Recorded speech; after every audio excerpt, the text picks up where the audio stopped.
अस्सलाम वालेकुम। अमिता खातून Mishra news channel Korea में आपका हार्दिक स्वागत है। हम मुस्लिम समाज को अमिता खातून मिश्रा न्यूज़ चैनल कोरिया में तहे दिल से इस्तकबाल करते हैं और शुक्रिया अदा करते हैं। हमारा वीडियो बनाने के पीछे मकसद ये है कि लोगों को हमारी योजना क्या है, लोगों को समझ में आए और लोगों से विचार विमर्श, कई लोग सुझाव देते हैं, उसकी बात को सुनना है। क्योंकि हो सकता है मदरसा को चलाने में हमसे गलती हो सकती है और मदरसा को चलाने के लिए लोगों से राय मशविरा करना चाहिए और उसके ऊपर में लोगों की बात को सुनकर सही काम करना चाहिए। क्योंकि कोई भी संस्था हो, संस्था को संचालन करना बड़ी बात नहीं, लेकिन संस्था को संचालन करने के पीछे 3 लोगों का योगदान होता है। पहला, मदरसा का संस्थापन करना, उसमें कार्य जो काम करने वाले होते हैं वर्कर्स, उसका योगदान होता है। दूसरा, समाज का योगदान होता है कि जो शिक्षा संस्था को संचालन करते हैं उसमें कौन सी शिक्षा देना चाहिए और कैसी शिक्षा देना चाहिए और बच्चों को अच्छी शिक्षा तालीम देने के लिए क्या करना चाहिए, उसके लिए पंचायत समिति होता है। अब पंचायत समिति का गठन किया इसलिए जाता है कि लोग विचार विमर्श कर सकें। और तीसरा, कोई भी संस्था जैसे मदरसा चलाते हैं या कोई भी शिक्षा संस्था हो या व्यापारिक संस्थान हो, उसमें कार्य समिति होता है। उसमें कार्य समिति का काम ये होता है कि हमको कोई भी संस्था को संचालन करना है, व्यापारिक संस्था हो, तो पूंजी कहाँ से लाया जाए और कैसे लाया जाए और जिससे पूंजी लेना है उससे हमको क्या वचन दे, कोई तरकीब होगा। जैसे हम अपना United business corporation of India को संचालन करने के लिए हमने लोगों को शपथ पत्र देकर घोषणा किए है कि हम कारोबार करेंगे।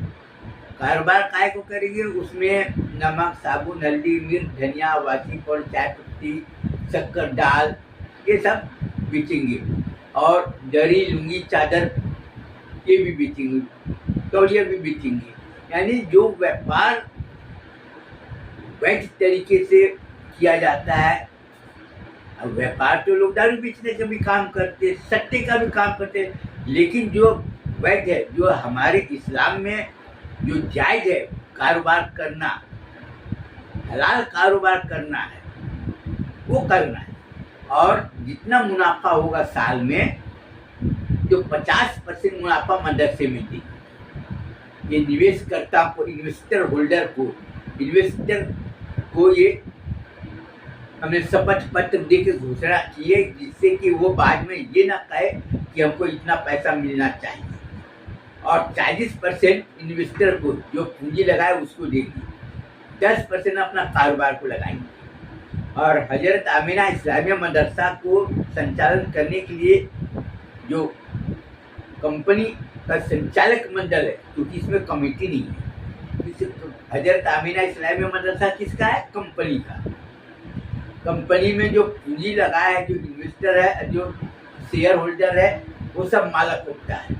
इसमें कोई मुस्लिम समाज दबाव नहीं डाल सकता कि तुमको ये काम करना पड़ेगा, क्योंकि जो संचालक मंडल होता है ये उसका काम होता है। और हमने मुस्लिम समाज को कितना बार समझाए कि हमारा United business corporation of India का शेयर खरीदो, किसी ने नहीं खरीदा, कोई नहीं खरीदा। वो बोलता है सीधे चंदा लेना, चंदा लो और लेके जाओ, हमको तुम्हारी बात सुनना नहीं। पढ़े लिखे लोगों को समझाए, अनपढ़ लोगों को सीधे बजाय बोले कि हमको तुम्हारी बात। हमने नेकेड डिबेंचर निकाली बॉन्ड, जिसमें लिखा हुआ है United business corporation of India साल में जितना मुनाफा करे तुमको 40% मुनाफा देगी, 50% मुनाफा मदरसे को दी और 10% ये दी, जो उसमें सब दूसरे समाज के हैं। अब दूसरे समाज का जो पूंजी लगा है वो मेरे को जैसा बोलेगा आपको वैसा करना पड़ेगा। हम उसको ये नहीं बोल सकते कि हमारे इस्लाम में लिखा है कि बकरे का गोश्त खाना जायज़ है, अंडा खाना जायज़ है, मछली खाना जायज़ है, सब ठीक है, लेकिन मैं किसके आगे अधीन हूँ? इन्वेस्टर के आगे, संचालक मंडल के आगे मैं हूँ। क्योंकि संचालक मंडल मेरे को जो बोलेगा हमको वही करना पड़ेगा, हम अपने मर्जी से नहीं बोल सकते। मस्जिद किसका है? कंपनी का। मस्जिद में जो कैलेंडर बेचते हैं, मुस्लिम समाज को हमने समझाए ये कैलेंडर बेचते पैसा मस्जिद, लेकिन मुस्लिम समाज ने साफ, और इसमें डिटेक्टिव एजेंसी इसलिए नियुक्त किए गए है, Mustafa crime watch bureau, Islamic crime investigation services of India और नेशनल क्राइम इंक्वायरी टीम, और इसमें सभी समाज के लोगों को इसलिए रखा गया है कि कोई समाज वाला ये ना बोले कि तुम अपने समाज का पक्ष ले रहे हो। यहाँ पर किसी का पक्ष नहीं ले रहे, जो सही है। वीडियो रिकॉर्डिंग इसलिए किया जाता है, कल को बोलेगा कि हमने तो ऐसा नहीं किए थे, हमने कैलेंडर बेचने के लिए कई दुकान में हम जाकर बोले, दुकान वाला साफ बोलता है आपको नहीं चाहिए कैलेंडर, तो हमने चले गए। तो बहुत से आज मुस्लिम ये है कि सीधे बोलता है हमको कैलेंडर नहीं चाहिए, हमको तुम्हारे मदरसे का बॉन्ड नहीं चाहिए। मतलब भाई हम जबरदस्ती कर नहीं सकते। जो गांव में जो बच्चे, गांव वाले के जो बच्चे हमारे मदरसे में पढ़ते, गांव वाले को हम ये समझाए कि आपको भड़काने के लिए बहुत से मौलाना लोग आएंगे, आपको भड़काएंगे, ये जायज है वो, लेकिन आपको ये सोचना है कि आपको खाने के लिए जो दाल चावल सब्जी मदरसे में पढ़ने वाले बच्चे को दे रहा है, तो वो पैसा कहाँ से आ रहा है, ये आपको सोचना। अब वो पैसा जो आ रहा है तो हम तिजारत कर रहे हैं, तो तिजारत जो कर रहे हैं इसमें सभी समाज के लोग हैं, हमारे ग्राहक जो है सभी समाज के लोग हैं। हजरत Amina Islamia Madrasa investor council of India जो बनाया गया है, जो पूंजी लगाए सभी उसमें है। अब वोट हमसे पूछेगा ना कि तुम क्या काम कर रहे हो, कैसे काम कर रहे हो, तो हमको तो जवाब देना पड़ेगा, क्योंकि मैं प्रबंध संचालक में हूँ। प्रबंध संचालक एक तरह से वो नौकर भी है, मुखिया भी है, और देख रेख करने वाला एक, जिसको कहते हैं प्रबंध संचालक, वो है। वो अपनी मर्जी से न तो कुछ बोल सकता है, न वो किसी की बात को अपनी मर्जी से सुन सकता है, और न तो अपनी मर्जी से वो कोई काम वो कर सकता है, क्योंकि हमारे हाथ में कोई पावर नहीं है, हमारे हाथ में कोई पावर नहीं है, और हमको वही करना जो संचालक मंडल मेरे को बोलेगा। अब मैं मदरसे में पढ़ने वाले बच्चे और उसके माँ बाप को ये बताना चाहता हूँ कि आपको ये सोचना है कि आपके बच्चे हमारे मदरसे में पढ़ते हैं, हम उसको जो तालीम दे रहे हैं, तो वो तालीम क्या दे रहे हैं और कैसे दे रहे हैं, आपके बच्चे क्या तालीम हासिल कर रहे हैं, ये आप उसके माँ बाप हो, तो ये आपका काम है ना, हमारा काम नहीं है। हमारा काम है तालीम देना, अच्छा और बुरा सोचना आपका। हमारे मदरसे में तालीम देने के पीछे मकसद क्या है कि अच्छी तालीम हासिल करो और तुमको रोजगार दिलाने की जिम्मेदारी हमारी है। बहुत से लोग मेरे को बोले हैं कि मौलाना साहब तुम्हारे मदरसे में जो बच्चे पढ़कर निकलेंगे हमको दे देना, हम उसको अच्छी तनख्वाह देंगे और ये देंगे। ये सब लोगों का काम है। नियोक्ता जिस कारखाना है, जो दुकान, जो बड़े बड़े जो कारखाना है या जो व्यापारिक संस्था का जो मालक है, तो मेरे को जैसा बोला हमने, और हमको उससे कोई मतलब, हम तो यही चाहते हमारे मदरसे में बच्चे पढ़कर निकले और अच्छे रोजगार में लग जाए, अच्छे नौकरी में लग जाए, अच्छे कारोबार करे और हलाल की रोजी रोटी कमाए और इस्लामिक विधान के अनुसार वो चले, ये हमारा काम है। अब रही बात कि बहुत से लोग बोलते हैं कि गोश्त मछली, मैं बोला तुम बाहर में तुम गाय का गोश्त खाओ चाहे भैंसा का गोश्त खाओ, भेड़ी का गोश्त खाओ चाहे बकरे का गोश्त खाओ चाहे चिकन खाओ, हमको इससे कोई लेना नहीं। बाहर में तुम क्या करते हमको इससे कोई लेना नहीं, क्योंकि वो बाहर हमारा कार्य क्षेत्र है मस्जिद मदरसा, वहाँ पर हमारा काम है कि सभी समाज के बच्चे एक साथ शिक्षा ग्रहण करें और एक साथ सभी समाज के लिए काम करें। वहाँ पर ये नहीं सोचना है कि मैं मुस्लिम हूँ, वो बौद्ध समाज वाला है कि आदिवासी वाला है कि क्षत्रिय समाज वाला है कि ब्राह्मण समाज का है कि वैश्य समाज का है। यहाँ पर ये नहीं। सभी को एक समान भोजन एक जैसा मिलेगा। हमको ये नहीं बोलना कि तुम ये समाज के तुमको ऐसा भोजन मिलेगा, तुम ये समाज के वैसा नहीं, सबको एक समान मिलेगा और सबके साथ एक समान व्यवहार किया जाएगा, किसी के साथ में भेदभाव नहीं करेंगे। और आपको अच्छी तरह से मालूम होगा कि आज भड़काने वाले बहुत ज़्यादा हैं। आज आप देखिए हमारे मदरसे के पीछे लोगों को पढ़ने की जरूरत क्या है? अरे हम वो खिलाए ना खिलाए, बाहर वाले को क्या लेना देना?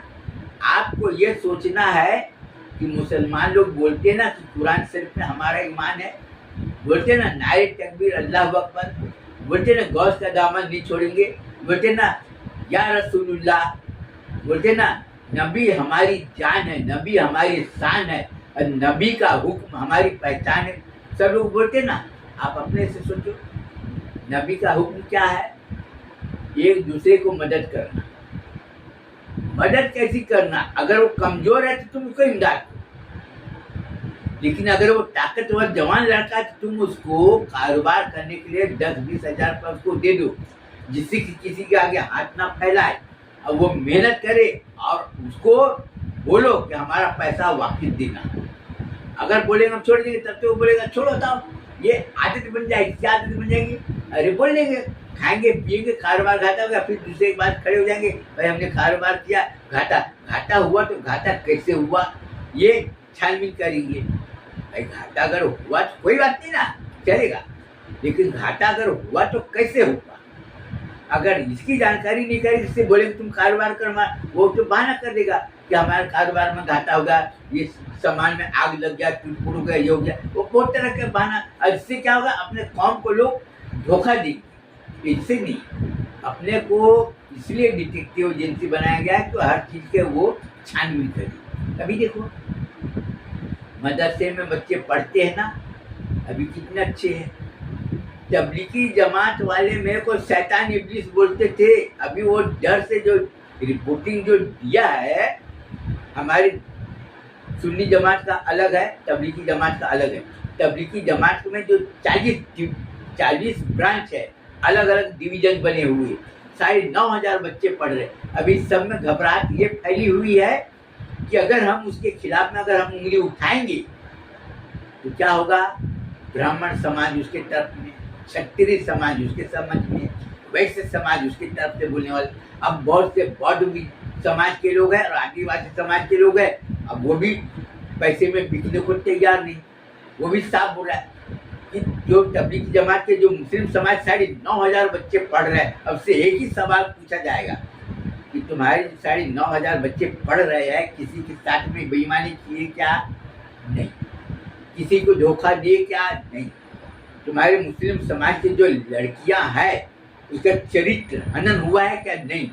अब लोगों को तो हाथ पर ऐसे खुल गए।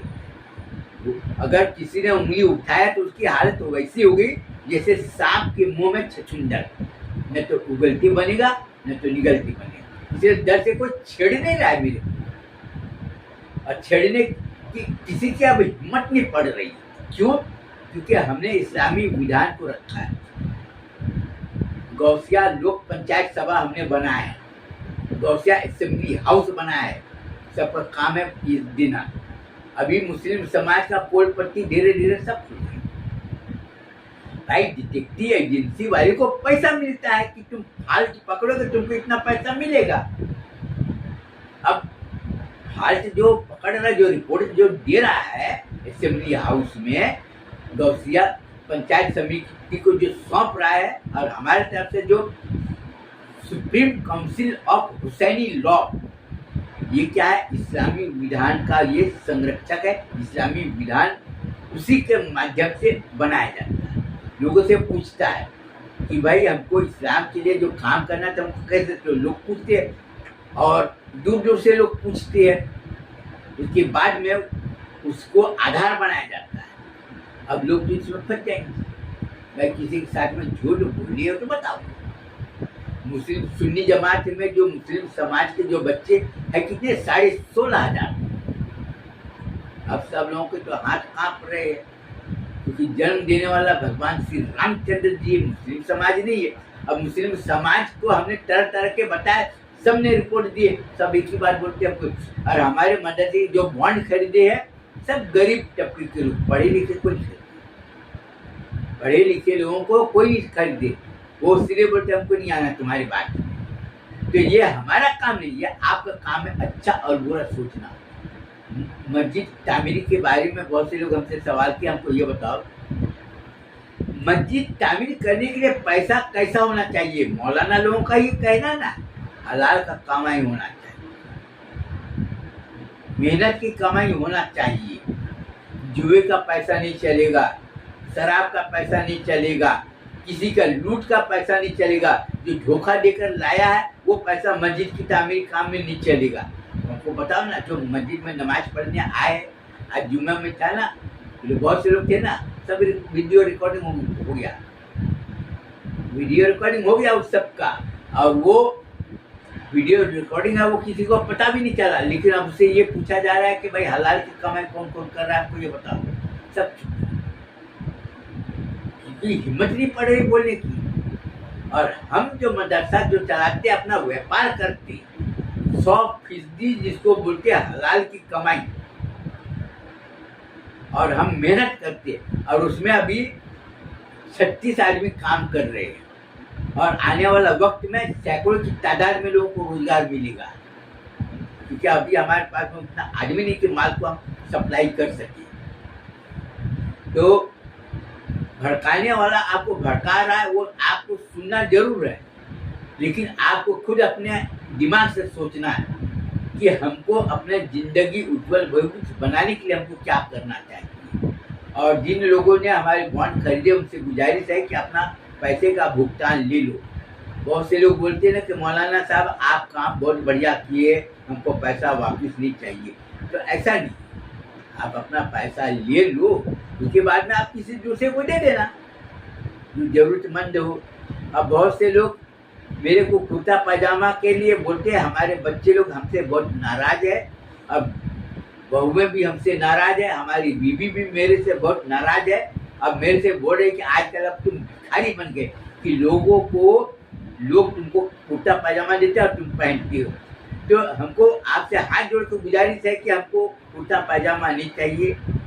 आप हमारी तबीयत वगैरह खराब है, हमारे पहले से हमारे जान पहचान के लोग है, वो पहले तुम्हें को बोले कि मौलाना तुम्हारा यहाँ पर कोई नहीं ना, तुम्हारा दवाई वगैरह पैसा हम देंगे। मैं बोला ठीक है भाई कोई बात नहीं, हमारे पहले से जान पहचान है उनसे, अब वो दे देता था हम ले लेते उसे कोई। लेकिन हमको नए आदमी से हमको न तो दवाई का पैसा चाहिए, और न हमको कपड़ा खरीदने के लिए पैसा चाहिए, न कपड़ा सिलाई के लिए पैसा चाहिए। अब रही बात की गाड़ी आप लोग दिए हो तो आप ही लोग दिए हो ना, मैं तो मांगा नहीं। अभी कई लोग बोलते हैं कि ये मौलाना नया नया गाड़ी में घूमता है। ये बताओ कि आज हमारे ऊपर में बदनामी हुई, लेकिन अभी कई लोगों ने उसको पकड़े हैं और कार्रवाई करने के लिए जो बताए, फिर वो पीछे हट गए, वो एकदम साफ पीछे हट गया। बोले कि हमको नहीं मालूम कि मौलाना ने जो गाड़ी लाया है तो कहाँ से लाया हम नहीं जानते, जिन्होंने दिए है उसको हमने पहले बता दिए कि आप लोग मेरे को स्कूटर जो दिए हो मेरे से पूछेगा कि भाई पैसा कहाँ से आया, तो मैं क्या बोलूँगा? तो आप ही लोग बोले कि आप हमारे बड़े अब्बा के समान हो और पैसा हमने आपको दिया, कोई बोलता है उसके ऊपर मैं कार्रवाई करूँ, क्या इसका जो भी कीमत हो। क्योंकि आज मुसलमान क्या है, दूसरे की बुराई करने में आगे, लड़ाई झगड़ा करने में आगे, दूसरे की गिबत करने में आगे, और जो आदमी काम अच्छा अगर कर रहा है तो उसके काम में अड़ंगा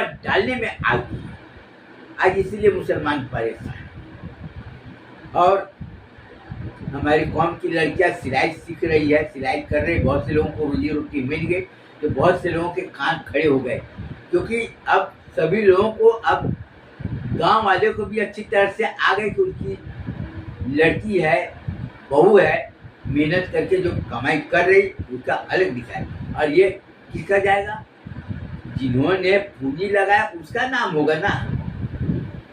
आज मुस्लिम समाज को बोलता हूँ कि हमारा 1000 है, 5000 है, 10,000 का बॉन्ड खरीदो, 2.5 साल का टाइम है, हम तुमको दे देंगे, हमको नगद पैसा मत दो, कंपनी के अकाउंट में तुम डालो। चेक से तुम पेमेंट करो, ताकि वो लोग को जलन हो रही कि आगे ना बढ़े, हमारी कौम तरक्की ना करे, हमारी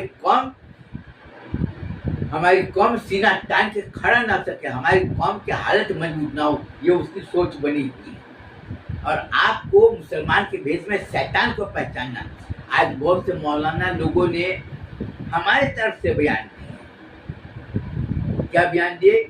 कि अल्लाह ताला फरमाता है कि जो आदमी दूसरे की जिंदगी बनाता है, अल्लाह ताला उसकी इज्जत से नवाजेगा और उसके गुनाह माफ करेगा। और एक तो इज्जत से कैसे?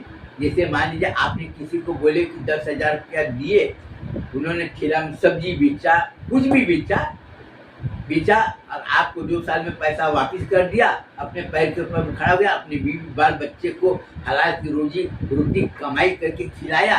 तब आप खुद सोचिए कि आप जिन्होंने 10,000 रुपया दिया, उन्होंने अच्छा काम किया है कि बुरा काम। अब रही बात तबलीगी जमात वाले में भी बहुत से लोग अच्छे लोग हैं, गरीब में भी है, थोड़ा कुछ पैसे वाले भी है। लोग भी बोले कि मौलाना हम ईमान वाले है और हम झूठ का सहारा कभी नहीं लेंगे और हम तुमको हमेशा साथ देने के लिए तैयार रही, क्योंकि हमने आपको देखा है। आपने क्योंकि मदरसे की चंदा मांगने के लिए आते थे, हमने आपको परखा है, इसलिए आपको बॉन्ड 1,000 5,000 हम लोग लेंगे और आप पैसा पूंजी करो, कारोबार घाटा जाएगा हम लोग देख लेंगे, लेकिन आपको फिक्र करने की जरूरत नहीं।